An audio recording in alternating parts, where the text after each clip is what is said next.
Guys, thank you for joining us again. We're going to show you a remote starter from CompuStar installed on a Subaru STI WRX 2018. This vehicle is manual transmission, so we've installed the CompuStar with the manual transmission mode. That way the vehicle can start no problem. If the vehicle moves from whatever reason, the system will shut off the vehicle. So first thing we have to do is we have to put what we call it in reservation mode. We did the reservation mode in here, very simple.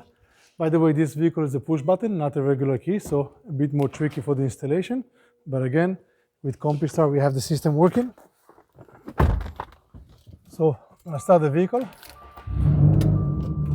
So we're driving, we get in some place, putting the emergency brake up, letting go of the brake. As soon as I let go of the brake, you're gonna hear a small click. You might not hear it through the microphone, but that click means the system went into the reservation mode.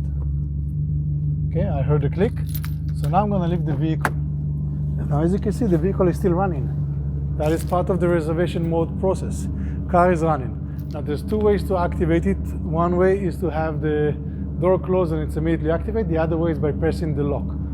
We chose this time to press the lock, and a simple reason, that allows the customer, if he needs to take anything from the trunk or anything else, the reservation mode only gonna be done after. So we're going to close the door. Now we can lock either from the factory or the aftermarket remote. So we're going to lock the vehicle from the factory remote.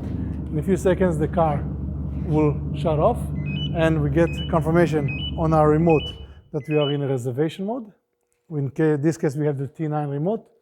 Now we're in reservation mode. At this point, if you come to the vehicle, unlock the doors, open the trunk, do anything, you're basically going to have to do this procedure all over again. If you didn't do any of those options, you're gonna start the vehicle by holding the start button. The vehicle will receive the command. In a few seconds, the car will start. We're gonna have a confirmation on the remote, showing us that the vehicle has started.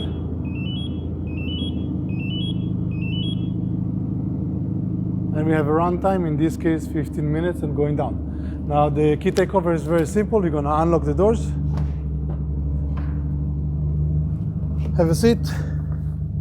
Make sure the door is closed. You press the brake and you can hear the click of the remote starter turned off. And that is all you need to do. Now you can drive. For remote starters on manual transmission vehicles, you can always find them at Car System Installation. Subscribe to our channel and we'll see you next time. Have a great day.